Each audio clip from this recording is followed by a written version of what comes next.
నమస్తే welcome to V3 news లక్ష్యం సమాజహితం నేను రంజిత్ బులెటిన్ల ముందు హెడ్లైన్స్ బీజేపీలో జోస్ నింపిన ఎగ్జిట్ పోల్స్ రేపు అత్యవసరంగా భేటీ అయి భవిష్యత్ కార్యాచరణపై చర్చించనున్న నేతలు ఎగ్జిట్ పోల్స్ పేరుతో భారీ కుట్రకు తెరలేపారన్న మమతా బెనర్జీ ఎగ్జిట్ పోల్స్ విఫలమయ్యాయని ఆరోపించిన చంద్రబాబు నాయుడు జాతిపిత మహాత్మా గాంధీని చంపిన గాడ్సే ఎప్పటికీ విలనే గాడ్సేను హీరోగా ఎప్పటికీ అంగీకరించబోనన్న కమల్ హాసన్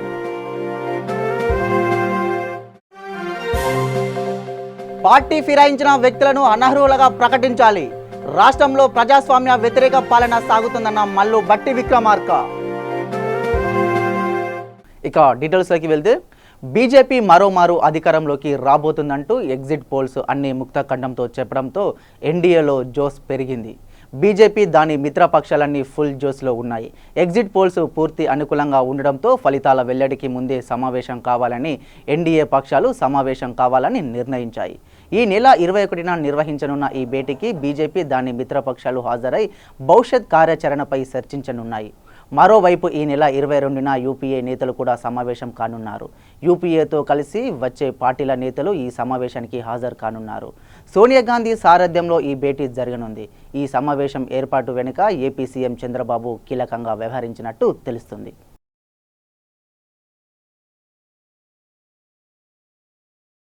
ఎగ్జిట్ పోల్స్ పేరుతో భారీ కుట్రకు తెరలేపారని పశ్చిమ బెంగాల్ ముఖ్యమంత్రి మమతా బెనర్జీ ఆరోపించారు.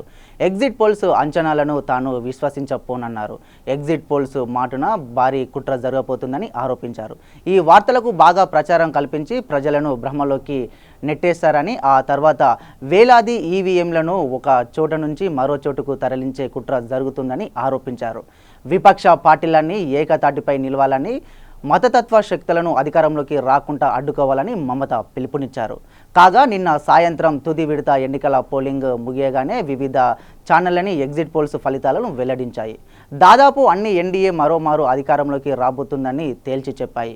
ఎన్డీఏకు 300కు పైగా స్థానాలు వస్తాయని స్పష్టం చేశాయి. ఈ అంచనాలపై స్పందించిన మమత వాటిని నమ్మొద్దని ట్వీట్ చేశారు. ఎగ్జిట్ పోల్స్ పేరుతో కుట్రకు తెరలేపారని ఆరోపించారు.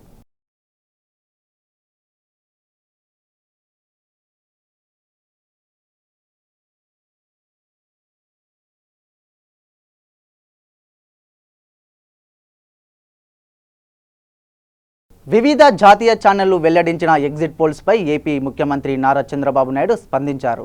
ఏపీలో టీడీపీ గెలుపు ఖాయమని స్పష్టం చేశారు. ప్రజల నాడిని తెలుసుకోవడంలో ఎగ్జిట్ పోల్స్ విఫలమయ్యాయని పేర్కొన్నారు.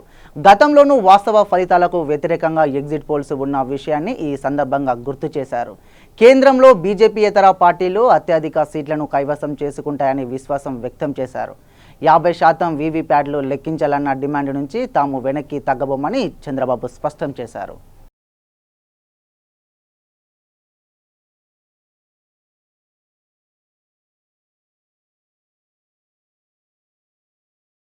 ఓవైపు ఎగ్జిట్ పోల్స్ అంచనాలన్నీ ఎన్డీఏకి మళ్లీ అధికారం ఖాయమని చెబుతున్నా ఎన్డీఏతర పక్షాలను ఏకం చేసే పనిని బాబు విడిచిపెట్టేలా కనిపించడం లేదు. ప్రజల అభిప్రాయాన్ని ప్రతిబింబించేలా ఎగ్జిట్ పోల్స్ లేవంటూ కొట్టి పారేసిన చంద్రబాబు కేంద్రంలో బీజేపీయేతర ప్రభుత్వమే అధికారంలోకి వస్తుందన్న ఉద్దేశంతో తన ప్రయత్నాలు కొనసాగిస్తున్నారు. ఇందుకోసం ఆయన ఈరోజు సాయంత్రం మరోసారి ఢిల్లీ వెళ్లి ఏఐసీసీ అధ్యక్షుడు రాహుల్ గాంధీ ఇతర నేతలను కలవనున్నారని సమాచారం.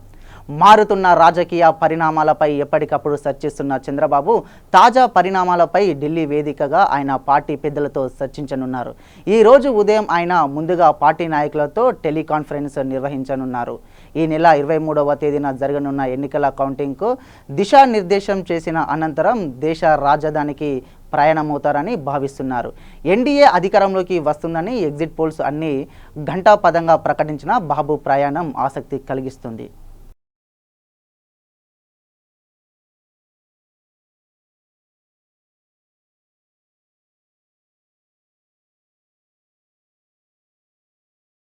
జాతిపిత మహాత్మా గాంధీని చంపిన గాడ్సే ఎప్పటికీ విలనేనని, ఆయనను హీరోగా ఎప్పటికీ అంగీకరించపోనని Tamil super star MNM party chief Kamal Haasan స్పష్టం చేశారు. గాంధీ ఎప్పటికీ సూపర్ స్టారేనని కొనియాడారు. ఓసారి గాంధీ రైలులో ప్రయాణం చేస్తున్న సమయంలో ఆయన పాదరక్ష ఒకటి కింద పడిపోయిందని, దీంతో ఆయన రెండో దానిని కూడా కింద పడేశారని కమల్ అన్నారు. ఆ రెండు వేరొకరికి పనికొస్తాయన్నది గాంధీ ఉద్దేశమని పేర్కొన్నారు. గాంధీ హత్యకు గురైన రోజున ఆయన కళ్ళజోడు చెప్పులు పోయాయని, ఇటీవలే ఈ విషయం తనకు తెలిసిందన్నారు. స్వతంత్ర భారతదేశంలో తొలి ఉగ్రవాది హిందూయేనంటూ ఇటీవల తాను చేసిన వివాదాస్పద వ్యాఖ్యలపై కమల్ మాట్లాడుతూ ఓ విలన్లు తాను హీరోగా ఎప్పటికీ అంగీకరించపోనన్నారు. గాంధీని తన హీరో అని పునర్ఘటించారు. ఇటీవల ఓ వ్యక్తి తనపై చెప్పు విసిరిన విషయం గురించి మాట్లాడుతూ అది అతడికే అవమానమని కమల్ పేర్కొన్నారు.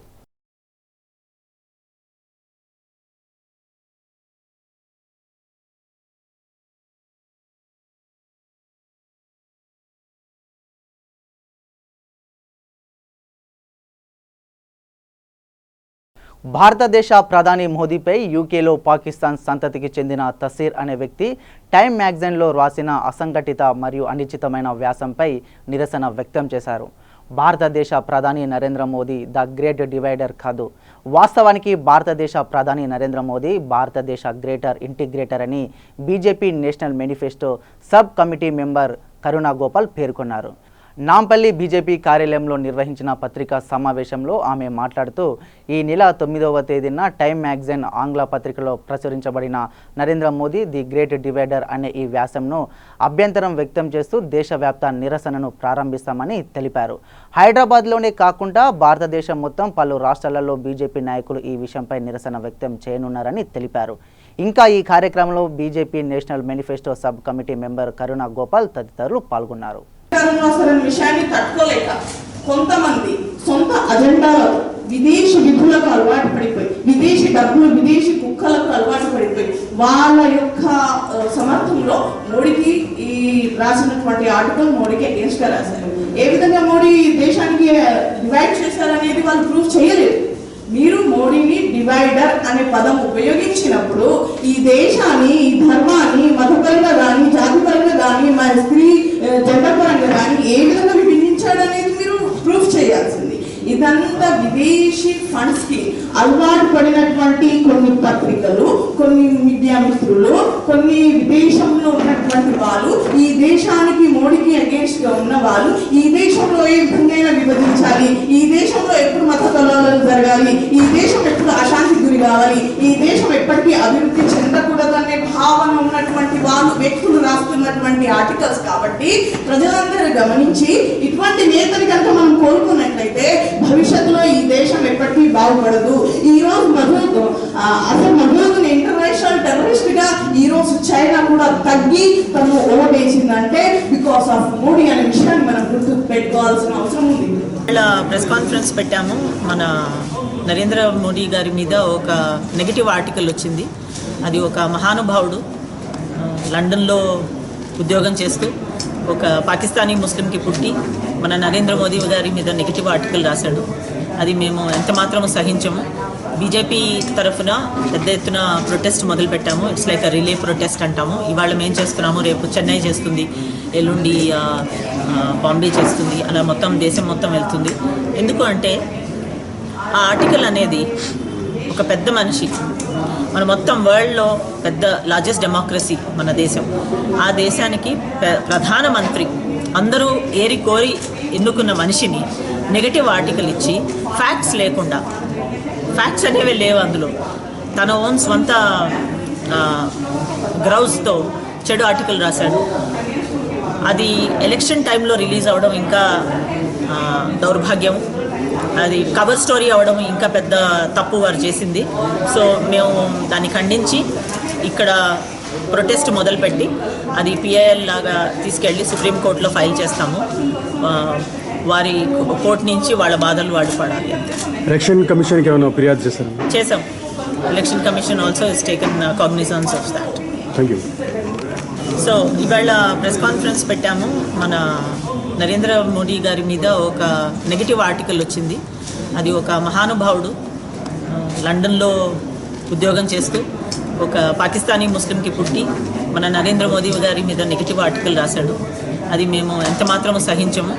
బీజేపీ తరఫున పెద్ద ఎత్తున ప్రొటెస్ట్ మొదలుపెట్టాము. ఇట్స్ లైక్ రిలే ప్రొటెస్ట్ అంటాము. ఇవాళ మేము చేస్తున్నాము, రేపు చెన్నై చేస్తుంది. ఇందాక మేడం చెప్పినట్టు సుప్రీంకోర్టులో బిల్లు వేయడము, తర్వాత ఎటువంటి వాటిని మనం టాలరేట్ చేయము అనేది వాళ్ళకి తెలవాలి, శాంతియుతంగానే తెలవాలి. అంటే ఒక పద్ధతి టైం అనే మ్యాగజైన్ పూర్తిగా బహిష్కరిస్తే వాళ్ళకి తెలిసి వస్తుంది. ఎక్కడో యూఎస్లో కూర్చున్న వాడు 2-3 ఏళ్ల కిందట మోడీని ఆకాశానికి ఎత్తేసి ఇప్పుడు ఇంకొకలా మాట్లాడుతున్నాడు అంటే కారణం ఏంటి? డెఫినెట్గా ఇది ఒక కుట్ర అండి. దీన్ని మనం ఖచ్చితంగా ఖండించాలి. కాంగ్రెస్ పార్టీ సిఎల్పి నేత మల్లు బట్టి విక్రమార్క చేపట్టిన ప్రజాస్వామ్య పరిరక్షణ యాత్ర హైదరాబాద్ బాలాపూర్ మండలం ఆర్కేపురం నుండి స్టార్ట్ అయి సాయంత్రం బాలాపూర్, మల్లాపూర్, నదెర్గుల్, బడక్పేట్, మీర్పేట్ గుండా సాగి అనంతరం జిల్లేగూడలో బహిరంగ సభ ఏర్పాటు చేశారు. ఈ సందర్భంగా బట్టి విక్రమార్క మాట్లాడుతూ రాజ్యాంగంలోని 10వ షెడ్యూల్ ప్రకారం పార్టీ మారిన వ్యక్తి యొక్క సభ్యత్వం రద్దు చేయాలని, కానీ ఇక్కడ రాజ్యాంగానికి వ్యతిరేకంగా పరిపాలన సాగుతుందని ఆయన టీఆర్ఎస్ పార్టీపై విమర్శలు చేశారు. ఈ కార్యక్రమానికి యువ కార్యకర్తలు భారీ సంఖ్యలో బైక్ ర్యాలీ నిర్వహించారు.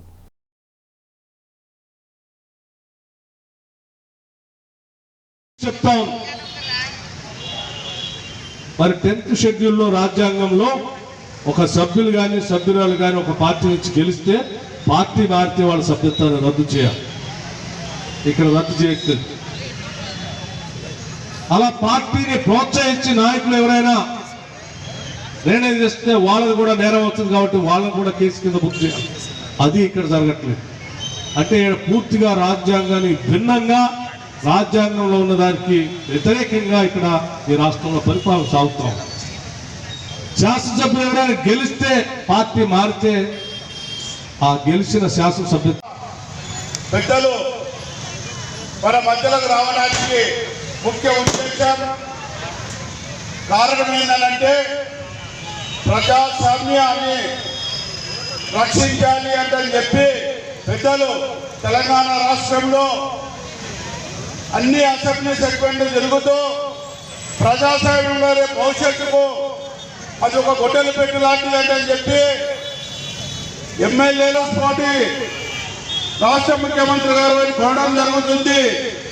ప్రజాస్వామ్యంగా విధంగా జరగొద్దు అని అంటే ముందుగా కాంగ్రెస్ పార్టీకి రాజీనామా చేసి కాంగ్రెస్ పార్టీ సభ్యత్వానికి రాజీనామా చేసి టీఆర్ఎస్ పార్టీలోకి వెళ్ళాలి. అలాంటి నైతిక విలువలు లేకుండా వారు ఎమ్మెల్యేలందరూ కూడా అప్రజాస్వామికంగా వారు ఒక దురుద్దేశంతో వారు డబ్బులకు అమ్ముడు పోవడం, పదవులు తాకట్టు పెట్టి మనము వారిని గెలిపించింది వారి స్వార్థం కోసం కాదు, వారి కుటుంబం బాగు కోసం కాదు, మనల్ని బాగుపరచాలి, మన గ్రామాలు బాగుండాలి అని చెప్పి మనం గెలిపిస్తే సబితాంగ్ రెడ్డి గారిని గెలిపిస్తే వారిని మన అందరినీ నట్టేడుగా ముంచడం జరిగింది. అలాంటి జరగడం మంచి పద్ధతి కాదని చెప్పి పెద్దలు బట్టి విక్రమార్క గారు మన జిల్లాలో గ్రామానికి రావడం జరిగింది. మరి ఈ గ్రామానికి వచ్చినందుకు ప్రత్యేకంగా ధన్యవాదాలు తెలియజేస్తూ, ముఖ్యంగా సమయం తక్కువగా ఉంది, ఎవరిని మాట్లాడినా 2 నిమిషాలు మాట్లాడవలసిందిగా కోరుతూ ముఖ్యంగా బులెటిన్లో ఇప్పుడు ఒక చిన్న బ్రేక్. రండి, జాయిన్ అవ్వండి, జాబ్ పొందండి, job guarantee, 100% job placement in abroad. Excel hotel management college అతి తక్కువ ఖర్చుతో మొట్టమొదటిసారిగా అతి పెద్ద hotel management college Excel hotel management college. మీరు 10వ తరగతి ఇంటర్ పాస్ లేదా ఫెయిల్ అయ్యారా? డిగ్రీ పాస్ అయ్యి ఖాళీగా ఉన్నారా? అయితే ఎక్సెల్ హోటల్ మేనేజ్మెంట్ కాలేజీలో జాయిన్ అవ్వండి. 100% విదేశాలలో ఉద్యోగ ఉపాధి పొందండి. 70,000 రూపీస్ సాలరీ పర్ మంత్. ఒక్క సంవత్సరంలో డిప్లొమా ఇన్ హోటల్ మేనేజ్మెంట్ లో జాబ్ పొందవచ్చు. మొట్టమొదటి రోజు నుండే పార్ట్ టైం జాబ్ చేయుటకు అవకాశం. Bachelor degree in hotel management 3 years, PG diploma in hotel management మరియు diploma in hotel management 12 months. Inter fail అయిన విద్యార్థులు కూడా అడ్మిషన్లు పొందవచ్చు. ఫీజు రియంబర్స్మెంట్ సౌకర్యం కలదు. మరిన్ని వివరములకు సంప్రదించండి. ఎక్సెల్ హోటల్ మేనేజ్మెంట్ కాలేజ్, సిరీస్ రోడ్, ఎల్బీ నగర్, హైదరాబాద్. ఫోన్ 8712387666 మరియు 9949956264.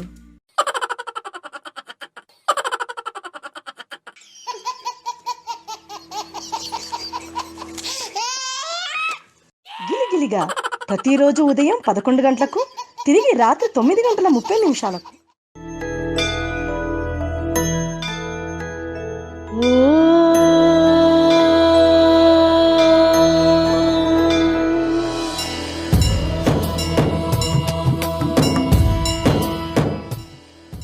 గుడి గంటలు ప్రతిరోజు ఉదయం 6 గంటలకు. Welcome back. సమతా సంక్షేమ సమితి ఆధ్వర్యంలో శ్రీ చింతాముత్యాలరావు రచించిన మనో వికాస గీతాలు సీడీ మరియు పుస్తకం ఆవిష్కరణ ఆదివారం రాత్రి నల్గొండ పట్టణంలో ఘనంగా జరిగింది. ఈ కార్యక్రమానికి ముఖ్య అతిథిగా కె రాములు, జాతీయ SP commissioner New Delhi Chulleti Prabhakar, retired IAS Erramada Krishnareddy, సమాచార హక్కు వికాస సమితి వ్యవస్థాపకులు మరియు అధ్యక్షులు ఎన్నమల్లు భాస్కర్, రాష్ట్ర ప్రధాన కార్యదర్శి మరికొంతమంది ప్రముఖులు పాల్గొన్నారు. ఈ కార్యక్రమంలో ముందుగా డాక్టర్ బిఆర్ అంబేద్కర్ చిత్రపటానికి పూలమాలలు వేసి నివాళి అర్పించారు. తర్వాత బుక్ రిలీజ్కు నన్ను పిలిచి నా చేతుల మీదుగా చేసినందుకు ముఖ్యంగా చింతముత్యాల గారికి అభినందనలు చెప్తూ, మన యొక్క కార్యక్రమంలో ముఖ్య అతిథిగా భాస్కర్ యోగి గారు మరియు జయసేన గారు, ఇప్పటి వరకు అప్పల ప్రసాద్ గారు, రాధా గారు, నారాయణ గారు, వేదాంత్ గారు, డాక్టర్ వంశీ తిలక్ గారు, మరి ప్రభాకర్ గారు, కామేశ్వర్ గారు, దాసరి యాదయ్య గారు, మిగతా వేదిక పైన మన యొక్క కవులు, మేధావులు, దళిత ఆలోచన పరులు, అంబేద్కర్ ఆలోచనతోటి ఈ యొక్క సమాజంలో తన యొక్క వాణిని వినిపిస్తున్న కవి బృందానికి అందరూ కూడా నా యొక్క జేబీంలో నిజంగా ముత్యాలరావు గారిని చాలా ఈరోజు అభినందిస్తున్నా.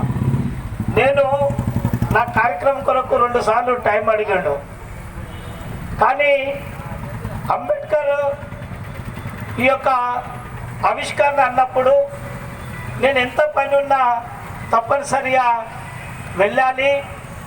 అది కార్యక్రమం చిన్నదున్నా పెద్దదున్నా కార్యక్రమం ముఖ్యం కాదు.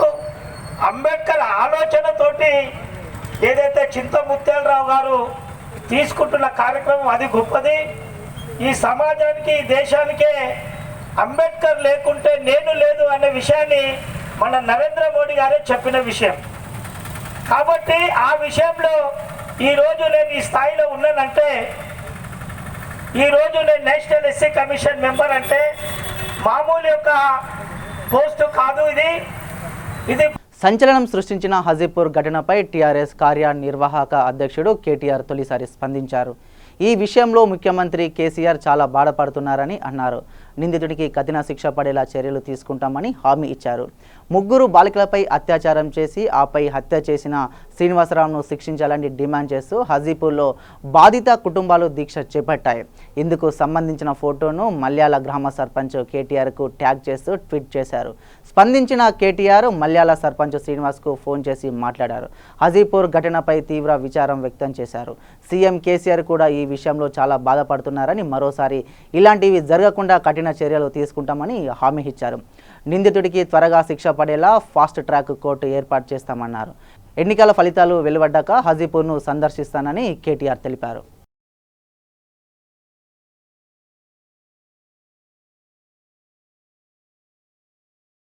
ప్రధాని మోదీపై సిపిఎం నేత నారాయణ తీవ్ర స్థాయిలో ధ్వజమెత్తారు.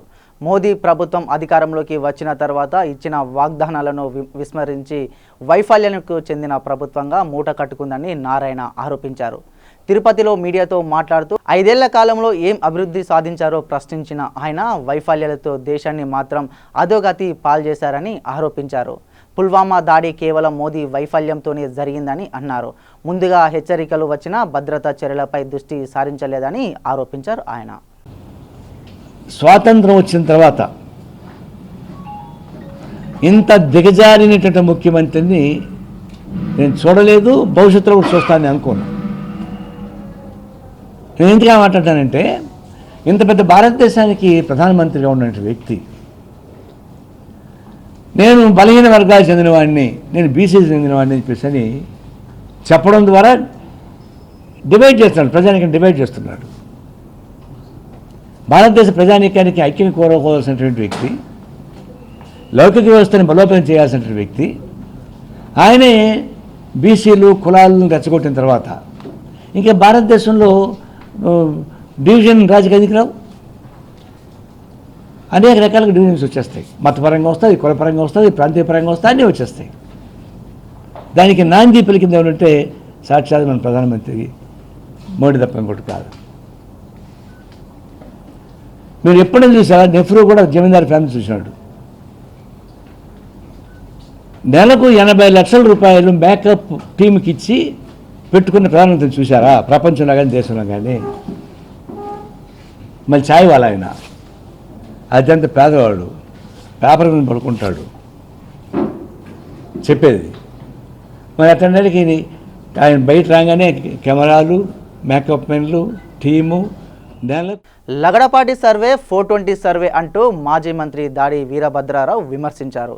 విశాఖ జిల్లా అనకాపల్లిలో మీడియాతో మాట్లాడుతూ చంద్రగిరిలో రీపోలింగ్ జరుగుతుండగా ఆంధ్ర ప్రజల సైకిల్ ఎక్కారు అని ప్రకటించడం ఎన్నికల నిబంధనలకు విరుద్ధమని తెలిపారు.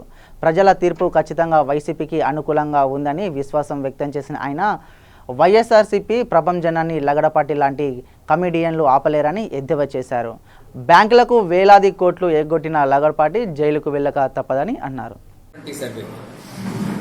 ఓటర్లను మోసం చేయడానికి, ప్రజలను మభ్యపెట్టడానికి ఇచ్చినటువంటి సర్వే.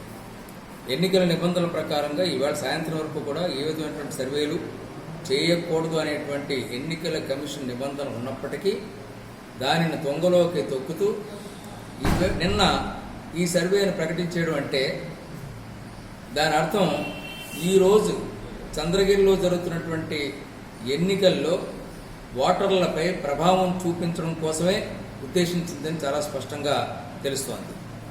పైగా నేను ఏ రాజకీయ పార్టీకి సంబంధం లేదంటున్నారు. చంద్రబాబు నాయుడు గారితో ప్రతిరోజు మాట్లాడుతూ ఆయనకి రాజకీయ సలహాలు ఇస్తున్నటువంటి సలహాదారు లగడపాటి.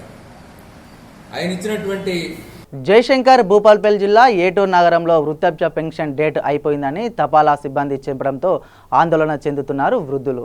3 నెలల పెన్షన్ క్యాన్సిల్ అవుతుందని ఆవేదన వ్యక్తం చేస్తున్నారు. ఏటూరు నగరం బస్టాండ్ సమీపంలో వృద్ధులు తమకు వెంటనే పెన్షన్ ఇవ్వాలని డిమాండ్ చేస్తూ రోడ్డుపై బైఠాయించి ఆందోళన చేపట్టారు.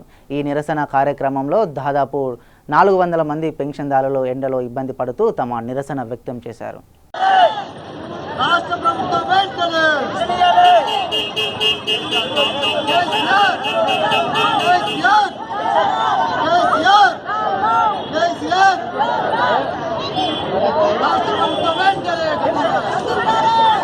అందుబాటులో ఉన్న టెక్నాలజీని వినియోగిస్తూ టెలికాం సంస్థల ఆదాయానికి గండి కొడుతున్న కొంతమంది వ్యక్తులను కడప జిల్లా పోలీసులు అరెస్టు చేశారు. నరసింహ అనే వ్యక్తి అడ్డదారిలో ఇండియా నుంచి ఇతర దేశాలకు ఫోన్ చేయాలంటూ అధికంగా అయ్యే బిల్లులను కుదించి కేవలం పైసల్లో వసూలు చేస్తూ ఆయా సంస్థలకు కుచ్చుటోపి పెట్టాడు. దీంతో ఆ టెలికాం సంస్థల ఫిర్యాదుతో నిందితుడిని పోలీసులు అరెస్టు చేసి వారి నుంచి ల్యాప్టాప్లను స్వాధీనం చేసుకున్నారు.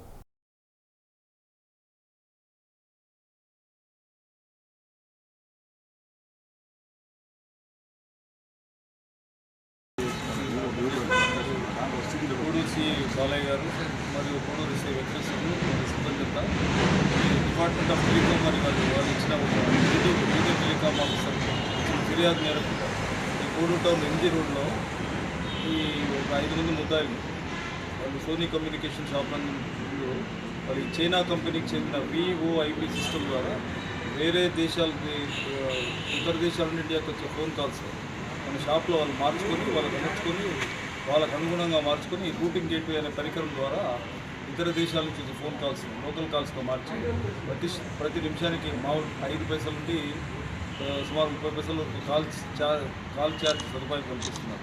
సాధారణంగా అయితే ఈ VoIP ఇంటర్నెట్ సిస్టమ్ ద్వారా కాకుండా వేరే దేశాల నుంచి ఇచ్చే ఫోన్ కాల్స్ ఛార్జ్ సుమారు 10 నుంచి 15 రూపాయలు కాల్ ఛార్జ్ పడుతుంది. వీళ్ళు ఇట్లా చేయడం కాకుండా భారతదేశం నుంచి టెలికాం సంస్థకు యొక్క ఆదాయానికి గండి కొట్టేదానికి మరియు దేశ భద్రతకు ముప్పు కలిగించే విధంగా చేస్తూ ఈ టెలికాం సంస్థను మోసగించినారు. వీళ్ళు మన రాజంపేట సబ్ డివిజన్కి సంబంధించిన నాగోలు ఒకడు వచ్చి చిన్నరాజుకోడు ఓగులార్ మండలం సంబంధించిన నాగోలు నరసింహ, నెక్స్ట్ అనంతరాజుపేట కోడూరు మండలం చెందిన మద్దిశెట్టి విజయ్ కుమార్, తర్వాత రంగనాయకపేట కోడూరు సంబంధించిన కోడూరు వెంకటరమణ, తర్వాత వైకోట ఓబులార్పల్లికి సంబంధించిన తోట మధుకుమార్, తర్వాత తిరుపతి టౌన్ సంబంధించిన వీళ్ళు నలుగురితో పాటు ఇంకొకటి తిరుపతి టౌన్ సంబంధించిన మేకల్ రాజేంద్ర అనే వాళ్ళు 5 మందిని గుర్తించి ఈ కోడూరు పిఎస్లో క్రైమ్ నెంబర్ 137/19 అండర్ సెక్షన్ 420, 465, 468, 471, తర్వాత సెక్షన్ 2025 ఇండియన్ టెలిగ్రాఫ్ యాక్ట్ 1985, మళ్ళీ section 3 and 6 of wireless telegraph act 1993, మరియు section 66D of IT act information technology act 2008 ప్రకారం కేసు వీళ్ళని అరెస్ట్ చేసి రిమాండ్ పంపించడం జరిగింది. ఎయిడ్స్ వ్యాధితో మృతి చెందిన వారికి సంతాపం తెలియజేస్తూ విజయనగరం జిల్లా వైద్య ఆరోగ్య శాఖ ఆధ్వర్యంలో కోవతుల స్మారక ర్యాలీని చేపట్టారు. జిల్లా వైద్య ఆరోగ్య శాఖ అధికారిని విజయలక్ష్మి ఈ ర్యాలీని ప్రారంభించి పాల్గొన్నారు. ఆర్ఎన్బి రైతు బజారు నుంచి ర్యాలీని చేపట్టి జిల్లా వైద్య ఆరోగ్య శాఖ కార్యాలయం వరకు నిర్వహించారు. ఈ ర్యాలీలో జిల్లా వైద్య శాఖ సిబ్బంది, స్వచ్ఛంద సంస్థలు ప్రతినిధులు పాల్గొన్నారు.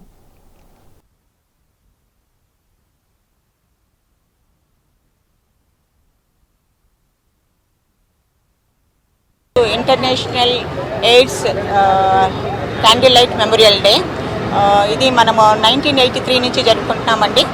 ఈ ఎయిడ్స్ వ్యాధితో చనిపోయిన వాళ్ళందరికీ కూడా సంతాపము తెలుపుతూ వాళ్ళ కుటుంబ సభ్యులందరికీ మనం వాళ్ళని పరామర్శిస్తూ ఈ ర్యాలీ జరపడం జరుగుతుంది. మనం 36 సంవత్సరాలుగా ఈ ర్యాలీ ఇలా కండక్ట్ చేస్తున్నాము. ఈరోజు ఆ వ్యాధితో ఉన్న వాళ్ళందరికీ కూడా మేమున్నామని భరోసా ఇస్తూ చనిపోయిన వాళ్ళందరికీ సంతాపం తెలియజేస్తున్నాం. వయసు చిన్నదే కానీ కళాఖండాలను సృష్టించడంలో గనులను సైతం మించి అద్భుతమైన కళాఖండాలకు ప్రాణం పోస్తున్నారు వెంకటేష్. అతి చిన్నమైన సూక్ష్మ కళాఖండాలను తీర్చిదిద్దడంలో ఆయనే దిట్ట. సృజనాత్మకతతో కూడిన కళాఖండాలను తీర్చిదిద్ది అందరి మన్ననలు పొందుతున్న వెంకటేష్ నైపుణ్యం కళాకారులను కూడా అబ్బురపరుస్తుంది. విశాఖ జిల్లా నక్కనపల్లి మండలానికి చెందిన వెంకటేష్ కళాఖండాలు అంతర్జాతీయ కీర్తి ప్రతిష్టను సొంతం చేస్తుంది. అతి చిన్న బొమ్మలకు ప్రాణం పోస్తున్న వెంకటేష్ ప్రతిభను పలువురు అభినందిస్తున్నారు.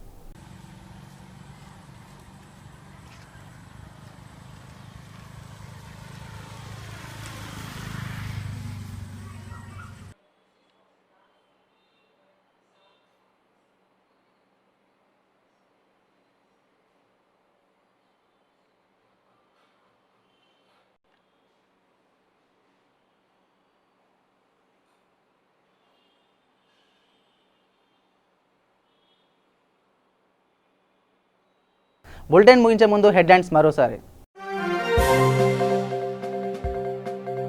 బీజేపీలో జోస్ నింపిన ఎగ్జిట్ పోల్స్.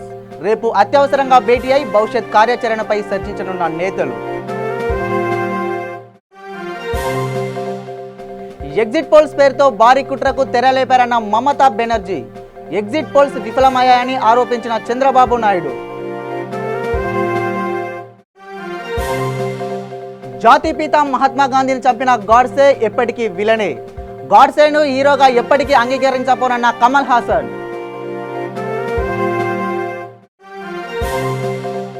పార్టీ ఫిరాయించిన వ్యక్తులను అనర్హులుగా ప్రకటించాలి. రాష్ట్రంలో ప్రజాస్వామ్య వ్యతిరేక పాలన సాగుతుందన్న మల్లు బట్టి విక్రమార్క.